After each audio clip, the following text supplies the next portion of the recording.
Hi there, I'm John McAdams, founder of the Big Game Hunting blog, and in this video I'm going to do a detailed analysis of the 224 Valkyrie cartridge and how it compares to the 223 Remington and 22 Nosler cartridges. But before we get started, I would appreciate it if you would do two favors for me. First, please make sure you subscribe to my YouTube channel right now. Just click that red subscribe button below. Make sure you don't miss out on any of my new videos on cartridge comparisons, gear reviews, and more. Next, click on the link in the description below or go to huntingguns101.com to get a free ebook I have written on the best hunting calibers that will provide more detailed information on popular hunting cartridges and what they're best suited for. Okay, now that we got that out of the way, let's talk about the 224 Valkyrie and how it compares to those other two cartridges. Interest in long-range precision shooting has seen a tremendous amount of growth in the past few years.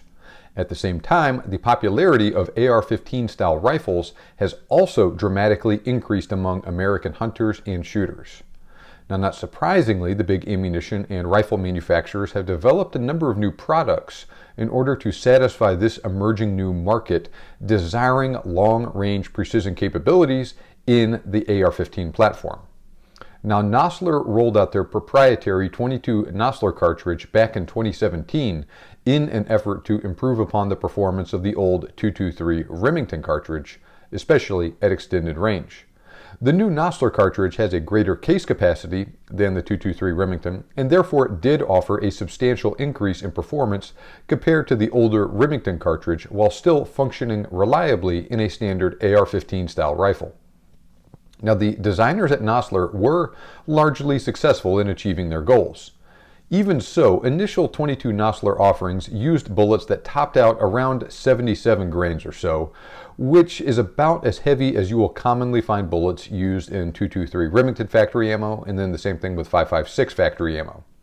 So while the 22 Nosler could shoot those bullets 200 to 300 feet per second faster than the 223, which certainly isn't nothing, that was basically the extent of their performance improvements of the 22 Nosler versus the 223 Remington at first. Well, Federal decided to build another cartridge with a similar goal as the 22 Nosler. However, they set out from the very beginning to build a cartridge that was also capable of using longer, heavier, and more aerodynamic bullets. They formally introduced the resulting 224 Valkyrie cartridge to the world in 2018, about a year after Nosler released the 22 Nosler.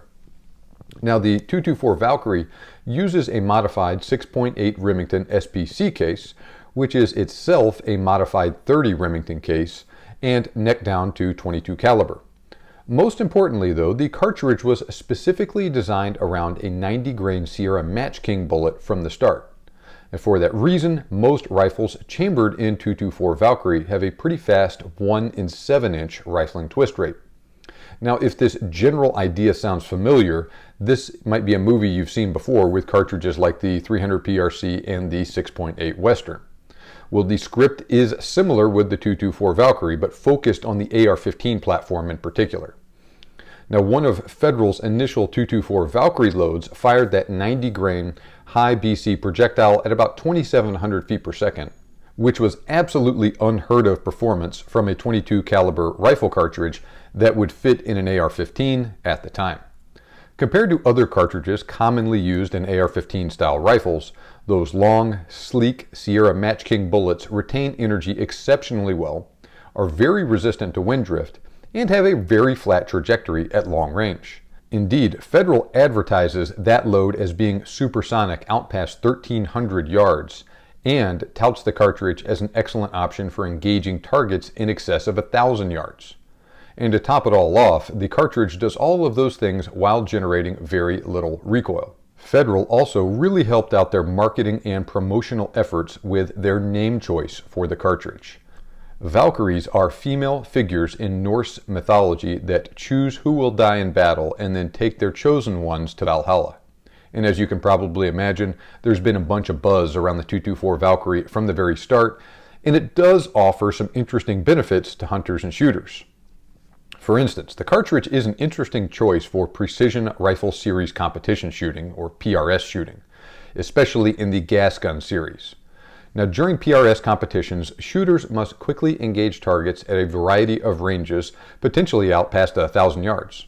The competition is timed, so first round hits are ideal, but there is more to performing well at these competitions than just shooting small shot groups.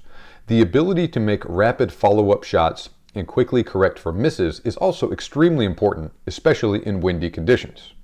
Shooters cannot use bullets larger than .308 caliber or with a velocity higher than 3,200 feet per second. So for these reasons, high velocity, well, up to a point anyway, flat shooting, medium bore, mild recoiling cartridges with a long barrel life have an advantage in these competitions. Cartridges like the 6mm Creedmoor, 6mm Dasher, the 6.5 Creedmoor, the 6.5x47 Lapua, all have substantial advantages over the .224 Valkyrie in terms of trajectory and resistance to wind drift in one way or another. Not surprisingly, they're all very popular at PRS competitions. Even so, the ability of the .224 Valkyrie to use those really aerodynamic bullets with very minimal recoil, which can really help facilitate a rapid follow-up shot, makes it a compelling choice for some shooters. This is especially true for those shooting in the gas gun series open division who prefer a .22 caliber cartridge. Now, while the .224 Valkyrie was designed primarily to offer improved performance at long range for shooters who want to use a .22 caliber cartridge in an AR-15, it does offer advantages to hunters as well. For instance, in addition to manufacturing their gold medal line of ammunition featuring the aforementioned 90-grain Sierra Match King bullet, Federal Premium also offers a load in their Fusion MSR line loaded with a 90-grain Fusion soft point bullet. Though using a .22 caliber cartridge for hunting deer-sized game, especially with lighter bullets, is still a somewhat controversial topic, that 90-grain load is one of the better options out there. And Federal also manufactures a couple of varmint loads in the cartridge as well. And these loads offer a modest improvement over the old .223 Remington for predator and varmint hunting. Now at this point, American Eagle, Federal Premium Ammunition, Hornady, and Underwood all produce .224 Valkyrie ammo. At the same time, CMMG, Diamondback, Mossberg, Radical Firearms, Stag Arms, Savage Arms, among others, all currently produce rifles chambered in .224 Valkyrie. In particular, the Savage MSR-15 is the poster child for an AR-15 style rifle in that cartridge. So how does the .224 Valkyrie compare directly to the .223? Well, the .224 Valkyrie is capable of shooting heavier and more aerodynamic bullets than the .223 Remington. Therefore, the .224 Valkyrie has a flatter trajectory, less wind drift, and more retained energy than the .223 at long range, especially when using very high BC 90-grain bullets. Now that's how they compare in a nutshell.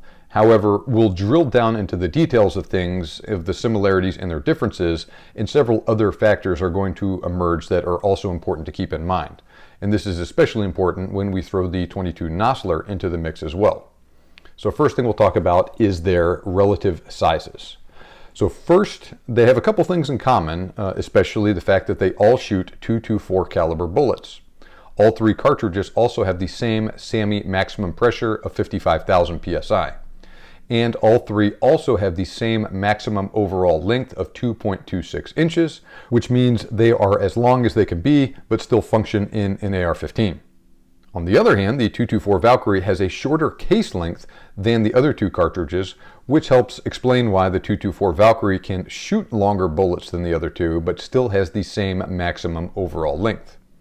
Now, like the 6.8 Remington SPC, the .224 Valkyrie has a rim diameter of 0.422 inches. The .223 Remington and the .22 Nosler both have a .378 rim diameter, but the .223 Remington has a rimless case while the .22 Nosler has a rebated rim. Now, the .223 Remington has a 23-degree shoulder, while the .224 Valkyrie and the .22 Nosler have a steeper 30-degree shoulder. Now finally, with all that said, the .22 Nosler has the most case capacity of the bunch, but that said, the .223 Remington and the .224 Valkyrie have very similar case capacities that are just a little bit smaller than the .22 Nosler. Now all three cartridges are readily available for use with bullets in the 50 to 62 grain range. That being said, most .223 Remington loads top out at 77 grains. And while it wasn't initially possible to find .22 Nosler ammo using bullets heavier than 77 grains, that's no longer the case. And the company now manufactures .22 Nosler ammo using their extremely aerodynamic 85 grain reduced drag factor, or RDF bullet. Now, on the other hand, 90 grain bullets are very common for the .224 Valkyrie, and they have been available for that cartridge from the very beginning. That's really the biggest factor that sets the .224 Valkyrie apart from the others, because it was designed from the beginning to use the longest and heaviest bullets possible without sacrificing case capacity, and while still functioning as semi-automatic rifles like the AR-15, as well as bolt-action rifles. The cartridge also has a relatively long neck, which is also an asset when using those long, streamlined bullets. So for these reasons, heavy for caliber bullets will fit in the magazine, reliably chamber, and still shoot very accurately in .224 Valkyrie rifles. In that same vein, those rifles also typically have a relatively fast rifling twist in order to ensure that they will accurately shoot heavier bullets with a high ballistic coefficient. And specifically, most of the .224 Valkyrie rifles are chambered with a 1 7-inch rifling twist rate. A slower 1 8-inch twist rate is common with the .22 Nosler. 1 8 or even 1 9-inch twist rates are common with the .223. That said, it is possible to find rifles in 5.56 or .223 with a 1 7-inch twist barrel. I even have one. It's just that that cartridge is simply not built in a manner that results in optimal performance with bullets heavier than 80 grains. And this is because the cartridge has a smaller diameter case that is also longer than the .224 Valkyrie, by making the .224 Valkyrie basically a little bit shorter and fatter in the case than the .223 Remington. You preserve case capacity while at the same time leaving plenty of head height outside the case for that bullet to be there and still fit in the magazine and chamber appropriately, etc., etc.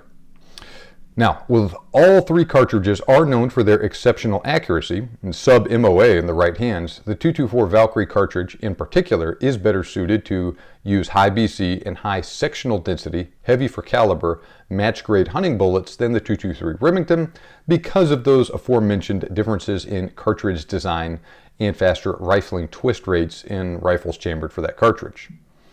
So let's compare a couple different loads, and we'll start off with the 55 grain Nosler ballistic tip varmint and the 62 grain Federal Fusion soft point loads in .223 Remington, the 60 grain Nosler ballistic tip varmint and 90 grain Federal Fusion soft point loads in .224 Valkyrie, and 55 grain Nosler ballistic tip varmint and 70 grain Nosler Accubon loads in .22 Nosler.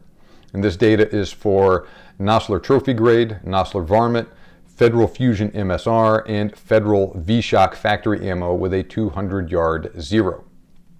Now, interestingly, all three cartridges have a very similar trajectory with the lighter 55 and 60 grain varmint loads. The .223 Remington load has about 10% more bullet drop than the .22 Nosler at 500 yards, and the .224 Valkyrie load has about 30 foot-pounds more kinetic energy than the .22 Nosler at that same range, but that's only about a 7% difference in that particular case. And that particular .224 Valkyrie load falls in between the Nosler and Remington load as far as trajectory goes. On the other hand, while the .22 Nosler still has the flattest trajectory of the bunch with the heavier big game hunting load, the .224 Valkyrie has an even bigger advantage in retained energy. And in this case, the Valkyrie cartridge has about 11% more energy at the muzzle and about 24% more energy remaining at 500 yards than the .22 Nosler. Now, it is unlikely any animal will be able to tell the difference between an additional 1 or 200 foot-pounds of energy with a well-placed bullet, but especially when using a .22 caliber cartridge on deer-sized game, every little bit helps. Now, all that being said, I'm not advocating shooting any big game animal at 500 yards with either cartridge. But if you subscribe to the theory that 1,000 foot-pounds of energy is a good minimum rule of thumb for hunting deer, then that 90 grain .224 Valkyrie load is acceptable for deer out just past 225 yards, while the .223 Remington and .22 Nosler loads fall below that threshold inside 25 yards and just shy of 150 yards respectively, once again using that heavier 62 grain and 70 grain bullets in each case. Now, since this episode is focused on the performance of these cartridges for hunting, I didn't really include any ballistic data past 500 yards. However, that's really where the .22 Nosler and the .224 Valkyrie really start to pull away from the .223 Remington in terms of trajectory and wind drift when using high BC target ammo. To further illustrate that same point, consider the supersonic ranges of the three cartridges. Details vary depending on the exact load, but there are loads for both the .22 Nosler and the .224 Valkyrie that stay supersonic out well past 1,000 yards. The .223 Remington, on the other hand, normally crosses the sound barrier before it travels 800 yards. Okay, now let's talk about wind drift, and specifically we'll compare here a 10-mile-an-hour crosswind for those same loads out to 500 yards. Now, there is virtually no difference in wind drift between the lighter varmint bullets in each of the three cartridges. You got just 0.2 inches of separation between the .224 Valkyrie and the .22 Nosler, and just 1.6 inches of drift between the .223 Remington and the .22 Nosler at 500 yards. So like I said, they're all just right there. There is a little bit more difference when talking about the heavier bullets though. The 62 grain .223 Remington load drifts about 10% more than the lighter .223 Remington load, but the 70 grain and 90 grain .22 Nosler and .224 Valkyrie loads are much more resistant to wind drift than the varmint loads for each of those cartridges. And in this case, that 90 grain and 70 grain loads used by the Nosler and the Valkyrie cartridges really stand apart in performance from both of the .223 Remington loads as well as the lighter varmint loads for the Valkyrie and for the Nosler. That is to say that they drift much less. Now, in this situation, the superior ballistic coefficient of the 90 grain bullets used by the .224 Valkyrie help give it a significant advantage over the other two cartridges as range increases. That particular load has about 24 inches of wind deflection at 500 yards, and that's about 1.5 inches less than the 70 grain .22 Nosler load, and about 10 inches less than the heavier .223 Remington load. Now, moving on from wind drift and trajectory, recoil is very, very mild for all three cartridges. In fact, all three have an extremely mild cartridge. Don't underestimate the impact that recoil has on the ability of a person to shoot accurately either. Regardless of how well a given person handles recoil, all other things being equal, they will absolutely shoot better with a milder recoil, which is very similar for all three cartridges. And a mild recoil also facilitates with spotting misses and with taking rapid follow-up shots both at the range and afield. Now, this is a big plus in favor of the .22 Nosler and the .224 Valkyrie, since they do offer improved performance compared to the .223 Remington with very little additional recoil. Now, as far as ammunition and rifle availability go, the .223 Remington just wins here hands down during normal times. Things are a little bit different during the big shortage, like the one that is ongoing in 2022 as I record this, but we'll talk about that in a second. Now, during normal times, the .223 Remington is usually the #1 most popular centerfire rifle cartridge in the US in terms of raw ammo sales. So there is an incredible variety of ammo and rifles to choose from. Basically, every sporting goods store will have a good selection of reasonably priced .223 Remington rifle and ammo. This is especially true when it comes to low-cost ammo for practicing and plinking. Now, it's possible to find full metal jacket ammo for the other two cartridges that's not quite as expensive as the premium stuff, but it will still probably cost about twice as much as similar quality ammo for the .223 or for its cousin, the .556. On the other hand, the .224 Valkyrie and the .22 Nosler generally offer better ammunition options for big game hunting than the .223. Neither the .22 Nosler nor the .224 Valkyrie is exactly rare, but they can't hold a candle to the .223 Remington in that regard though, as far as just selection and availability go. The .22 Nosler is a proprietary cartridge, so there is a limited selection of both loaded ammunition and even brass for reloading. Since the cartridge uses a completely new case, it's not even possible to form .22 Nosler brass from a different cartridge case. The .224 Valkyrie is a little more common than the .22 Nosler, but there is still a relatively limited selection of .224 Valkyrie ammo. At this point, American Eagle, Federal, and Hornady are the main sources of .224 Valkyrie factory ammo. Unlike the .22 Nosler, reloaders can form .224 Valkyrie brass from 6.8 SPC brass. But that being said, we're not exactly swimming in that 6.8 SPC brass either, especially compared to the situation with the .223. Now, since the cartridge was made from 6.8 SPC brass, it has a larger case diameter than the 223 Remington, which does necessitate the use of a larger bolt face than the other two cartridges.